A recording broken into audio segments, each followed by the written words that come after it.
Hi everyone, this is going to be a tarot forecast for Scorpio for the month of July 2022. So, this can be applicable if you're a Scorpio Sun, Moon, Rising Venus, Mars, as well as North Node. Be sure to check out the other signs in case this does not resonate with you. I also wanted to mention that I am doing personal readings I'm taking up bookings for personal readings. So if you want to get a natal chart reading done, a relationship compatibility, or tarot, you can drop me a message on Facebook or email. Both the links are in the description box below, and I will get back to you soon. I also wanted to mention that I've started a new program called Feminine Ascending. So, as part of this program, I help you channel your Lilith and Venus energies in your birth chart. This is very powerful, especially for of you who have very strong Venus in your chart or Lilith in your chart. Some of you may have struggled with this energy or don't know how to harness its power. So I help you to do that and channel it in a healthy way. So if you're interested in that, you can drop me a message. And I also do personal counseling, one-on-one counseling sessions. If you're going through any kind of challenge, I give you counseling advice, that kind of thing. So yeah, you can contact me for that as well. Let's get started, Scorpio. So the month of July starts off with quite a bit of anxiety for you, Scorpio. So let me just tell you the cards I'm getting. I'm getting the Nine of Swords. I'm getting the Five of Swords. Ace of Wands as a reversal. Nine of Wands as a reversal. Queen of Wands. Page of Pentacles. Ten of Wands as a reversal. Page of Swords. And finally, Two of Cups. Okay, Scorpio. So yeah, the month of July starts off with a lot of anxiety, a lot of a lot of peer pressure for some reason. Like you've had to go through some battles. It's not been easy for you, like the last couple of months. A lot of ups and downs, a lot of it's felt like a battleground almost. Um, these battles may have been like with actual people, or it could have been just within your own mind where you had to vanquish a lot of demons within yourself. Because Scorpio, you do that quite often. You go into the underworld, you introspect, you see your demons for what they are, and you face your fears. And that's how you transform. You're the phoenix. So, yeah, this month may have started off with a lot of anxiety, sleepless nights, worrying about something. Now, what that something is, only you know, Scorpio. You are the keeper of secrets, so you know that. But yeah, there was a lot of anxiety. There's a lot of chaos around you, especially people trying to stir the pot for no reason. That's the energy I'm picking up on. There's a lot of anxiety. And, Scorpio, I don't know why, like, you are often surrounded by a lot of people who just like to stir the pot, cause a lot of chaos for no reason. You're just minding your own business and you just want to get the job done. But there are all these people who just want to, like, maybe they can't see their own reflection in the mirror. So they like to project on you. But whatever the reason, uh, you faced a lot of that. And a lot of these people, because they were trying to project on you, you may have taken on the blame in a lot of these situations, and you may have blamed yourself. It may have kept you up at night, because of that. You may have thought, "Am I a bad person? Like, why is this happening to me? Why are these people saying all these things to me?" But no, I mean, a lot of them just want to project, and yeah, it was a pretty unfortunate situation to start off the month with. But things are looking up now. I think you've let go of a lot of burdens. For one, that's something that I'm seeing. Two things that you're letting go of. One is doing too much or just taking on too much. Like sometimes, Scorpio, you can be a bit of an overachiever. You're ruled by Mars, the planet of action. And sometimes you channel that energy by trying to overachieve or being a bit of a perfectionist. That's one of the traits you share with your other sign called Virgo. Both of you are perfectionists. You like to get things done top notch. But sometimes that can be so stressful, right? Like, so a lot of you are letting go of that burden. I think a lot of you are in that stage of delegation where if you don't have to do something, you're not going to do it. You will outsource it or let someone else do the job. I think you're reducing your burdens in the month of July.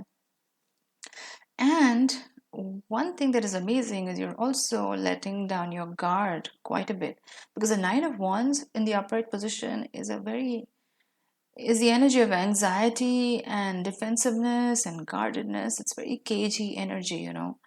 Like there are all these options around this guy. Wands are about options, in my opinion. But this guy is so worried that others are out to get him that he doesn't even want to look beyond the wands. Like, it's very guarded energy. It's very fearful energy. It's rooted in fear. It's like, thinking, oh, what if things go wrong? But there's another saying, right? Like, what if things go right? And what if you don't fall? But what if you actually fly? So I think that's the energy that I'm picking up here. And you're letting go of that, which is such a relief for you, Scorpio, because sometimes you struggle with a lot of these fears. You struggle with betrayal issues, trust issues, abandonment issues. What if this person betrays me, betrays my trust? What if they leave me? What if they are not trustworthy as I hoped they were? But now you're letting all those fears go. You're like, chuck it. If somebody has to do something, they're going to do it regardless. So, you can't be bothered with overthinking and worry and anxiety. And I feel like one of the things that was holding your blessings back, because I'm getting the Ace of Wands as a reversal along with the Nine of Wands, is this defensiveness and lacking, trust in absolutely anybody. Because Scorpio, sometimes you can be very suspicious of people around you and very mistrusting. And sometimes that is genuine, yeah, like that may be well founded, but sometimes it's just paranoia. Not everybody's out to get you. And sometimes that's the very thing that holds your blessings back. And I feel like now that you're letting this go, all this worry and anxiety go, you're stepping into a new kind of power, which is the Queen of Wands. And the Queen of Wands makes no excuses. Yes, she's mysterious, she's a bit of a sorceress herself, just like you, Scorpio.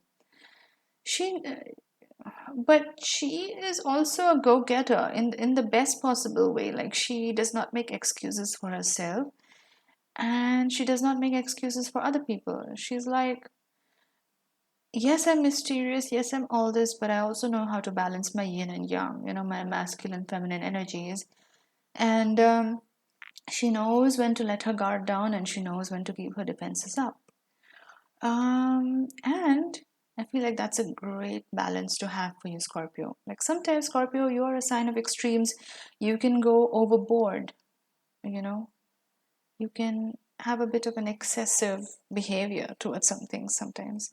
And the Queen of Wands is here to tell you that you can be that fiery spirit. You can know exactly what you want. You can be the true queen that you are, and know that this is exactly what you deserve, and you're not going to take anything less than that. But at the same time, you don't have to be all cagey about it. uh, like, if somebody actually gives you a reason to doubt them and a reason to mistrust them, then yes, of course, you should absolutely have your defenses up. But if somebody hasn't done anything, and you're just going off based on some thing that somebody else did before this person, and you're using past experience as a benchmark for the present, then it's going to color your perception of the future and the present. And that's where you let a lot of these good opportunities pass you by, because you're afraid or you're scared. Or what if this person does me wrong? Oh, this person behaves the same way like this other person in the past. What if they end up doing the same thing to me? Those kind of situations, that kind of feeling. And the Queen of Wands is not like that. She is a queen. She knows exactly where she is. Um, in her frequency, there is no room for betrayal or mistrust, because she knows that nobody would dare to approach her with that kind of energy. Like, that's the level of confidence that I'm talking about, that a lot of you guys are stepping into, which is amazing. And actually, I really like this for you, Scorpio, because who wants to be shackled in, that self-doubt and fears and what if and, overthinking, paranoia, suspicion energy? Like, I think you're tired of it yourself. Now, a couple of other interesting things. The reason why you had to let go of a lot of these extra burdens, or maybe you were overdoing for a lot of people, like Scorpio, you're a water sign.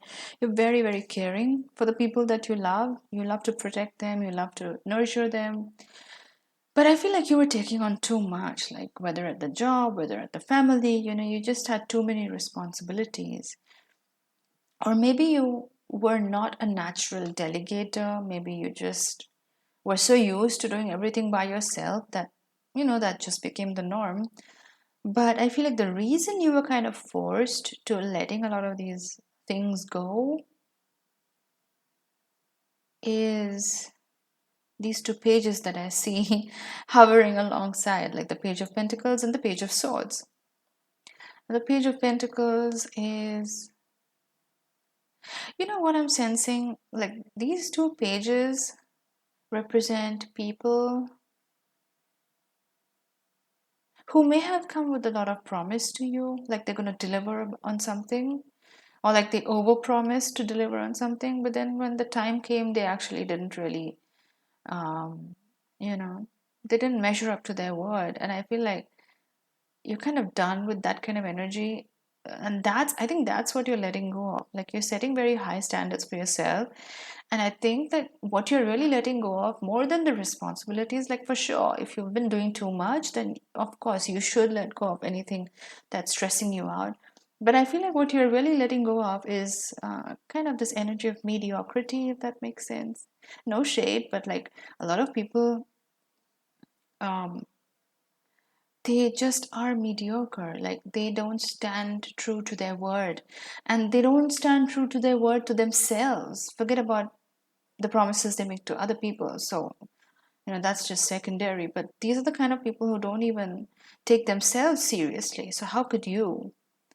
And these are also the kind of people who, maybe these are the kind of people, that Five of Swords energy is what I'm picking up on. Very, trouble stirring kind of people, just all over the place energy. And Scorpio, you don't like being all over the place. You're a fixed sign. You like clarity, you like knowing where something is headed, you like stable people, because you're pretty stable yourself. And you like a little bit of predictability. You don't like people who just don't know what they want, and who just are about mediocrity, who don't have anything to aspire to. I think that's the energy you're cutting out of your life. Like the page energy, I mean, I'm not going to look down on pages. I mean, it's a stepping stone to the next one, which is knights, and then you have, the king. But, pages are pages. And you are stepping into queen energy, queen of wands. So, rightfully, I don't think there is much room in your life for page energy anymore. You are setting a new benchmark for yourself. And actually, the best part is once you do that, you're already doing that. That's when the Two of Cups shows up. Somebody who is very aligned with who you are in your current state, who is just like you are, who is as serious about life, and who takes themselves seriously, who takes you seriously, who takes the relationship seriously, who is about goals in their life, who is ambitious, driven, just like you are. Like somebody who has that spark towards life, not somebody who's given up on life, or, you know, very immature energy. No, this is somebody who's very mature. And they are rightfully your divine counterpart because they complement you in the best possible way. I'm getting tempted now. I just want to do a clarification on this Two of Cups. What is this Two of Cups? Who is this person? Wow, we got the Ten of Cups as a clarification. So, yes, this person may very well be your happily ever after, but this card also decided to show up, the Devil card. Okay, now don't get worried about this. This person could very well be your happily ever after because they seem to be everything that you are looking for in a potential partner. There could be a Capricorn person. Like, let's not look at what the devil represents, right? Like, it is the card of Capricorn. So it could be somebody with strong Capricorn energy in their chart. It doesn't have to be a Capricorn sun. It could have been somebody with Capricorn moon, Mars, Venus, just a lot of planets in Capricorn. Or just somebody who's very Saturnian, very responsible, very, very stable, salt of the earth kind of person. Like, who's going to be a rock? Because Scorpio, you like somebody like that. You need that stability. For all the emotional extremes that you go through yourself, you do need somebody who can be that rock for you. So maybe this person is that. But the devil can also be your own fears manifesting if you're not careful. Like sometimes you can think that if something is too good to be true, there is a hidden agenda. That again, that paranoia, that fear, that suspicion peeping through, that can also represent devil energy, where if you're not careful, you can self-sabotage a very good thing, if you're not careful. So don't let those old fears creep up. You are right now in queen energy. You're attracting your king, king, queen. I mean, it can be interchanged. It's just feminine, masculine energy. So don't take it literally like the gender. It doesn't matter what gender. It's about the energy. So yeah, you are attracting your divine counterpart, but just make sure you don't let those old fears creep up and sabotage something that's really good. I want to do some clarification, final messages using the Keepers of the Light Oracle deck. So what are the final messages for Scorpio? What are the messages for Scorpio? Okay, so we have Mary Magdalene, Teacher Awakens. You have something important to share. Follow the inner call. Don't let anything stop you. Yeah. So it's time to be intuitive, Scorpio. Like, you are naturally very intuitive. You're a water sign. But what I'm feeling is whatever you're feeling drawn to at this moment of time in the month of July, go for that. Don't second guess it. Like, if you're feeling called towards a certain person, and if you feel naturally you're a good fit, follow your heart. Go with your intuition. Don't try to bring logic into the system. The second card I'm getting is Miriam, Sacred Vision. Choose to forgive in order to heal. See the light in all. Remember that love has no boundaries. Yes, Scorpio, sometimes if you are operating in your lower octave, there can be feelings of jealousy, trying to take revenge, trying to get back at the other person, or just refusing to forgive someone for whatever they did. And I think forgiveness is not for the other person. Forgiveness is really for yourself, so that you can free yourself from those shackles, which is again the devil energy. So it's about energetically wishing them well and forgiving them from your heart, and that way you energetically detach from that old energy or this person who did you wrong, and you're not psychically connected to them anymore. And that's when you can really progress and move ahead in your life. So really, forgiveness is not about like being somebody really angelic or holy and or you're doing such a great thing. No, it's actually pretty scientific. Like, it's for yourself, it's for your own um, well-being. So yeah, I think this kind of resonates with the overall picture that I've been talking about. If you like this video, please do give it a thumbs up and do drop in a comment in the comment box. Your likes and comments really help my videos stay relevant in the YouTube algorithm. So it really helps me when you drop in those likes. And if you haven't already, do consider subscribing to my channel. I drop in videos on astrology and tarot pretty often. And if you'd like to drop in, get a reading from me, you can drop me a message on Facebook or email, and I'll be happy to help you out. Thanks a lot for watching, guys. I'll see you in my next video. Bye.